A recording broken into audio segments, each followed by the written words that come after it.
شروع کرتا ہوں اللہ کے بابرکت نام سے جو بڑا مہربان نہایت رحم والا ہے۔ آواز اور تصویر کی دنیا کے پرستاروں کو میرا سلام۔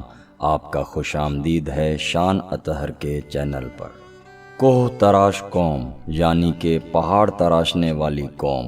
عرب ممالک میں آنے والے اکثر انبیاء کا ذکر قرآن مجید میں آیا ہے اور ان کی قوموں کے احوال بھی صراحت سے بیان کیے گئے ہیں۔ ان میں سے ایک قوم سمود بھی گزری ہے جسے عادی اولا یا قوم صالح بھی کہا جاتا ہے۔ دراصل یہ ایک سرکش اور گمراہ قوم تھی۔ اسے راہ راست پر لانے کے لیے اللہ رب العزت نے اپنے ایک پیغمبر صالح علیہ السلام کو مبعوث فرمایا۔ انہوں نے اپنی نبوت کا اعلان کیا تو قوم نے برہان یعنی دلیل روشن کا مطالبہ کیا اور کہا کہ اگر تم واقعی سچے نبی ہو تو پہاڑ کی چٹان سے ایک اونٹنی پیدا کر کے دکھاؤ۔ اللہ تعالیٰ نے ان کا منہ مانگا معجزہ اپنے پیغمبر کو عطا فرمایا۔ چنانچہ پہاڑی چٹان سے ایک بہت بڑی اونٹنی نمودار ہوئی۔ اب وہ قوم آزمائش میں پڑ گئی۔ اللہ تعالیٰ کی طرف سے حکم ہوا کہ تمہارے پاس پانی پینے کا جو ذخیرہ ہے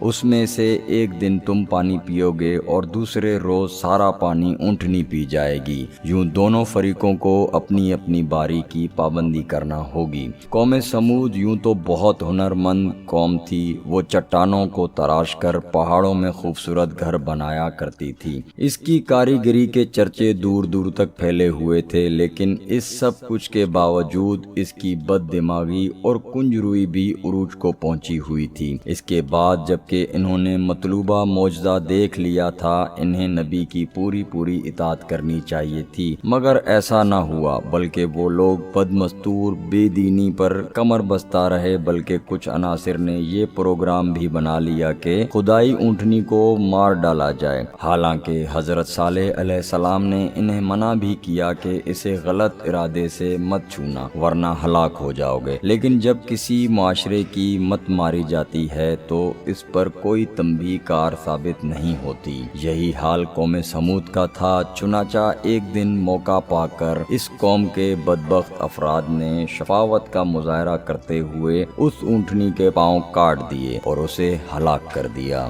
اس کھلی بغاوت پر مالک سخت غضبناک ہوا۔ قہر الہی نے جوش مارا اور قوم کی ہلاکت کا فیصلہ ہو گیا۔ وہ قوم جو پہاڑی وادیوں میں اپنے آپ کو انتہائی محفوظ و مامون سمجھ رہی تھی، خدائے جبار نے اسے عجیب طریقے سے ہلاک کیا۔ ہوا یوں کہ ایک زبردست آواز پیدا ہوئی، جیسے کوئی خوفناک چنگھاڑ ہوا، کوئی زبردست دھماکہ ہوا۔ اس شدید دلدوز آواز کے اثر سے وہ موت کا شکار ہوتے چلے گئے اور یوں آنے واحد میں ساری سرکش قوم لقمہ اجل بن گئی۔ یہ ہے کوہ تراش قوم کا واقعہ، جسے حضرت صالح علیہ السلام کی قوم بھی کہا جاتا ہے۔ مجھے دیجیے اجازت۔ اللہ ہم سب کا حامی و ناصر ہو۔ اللہ حافظ۔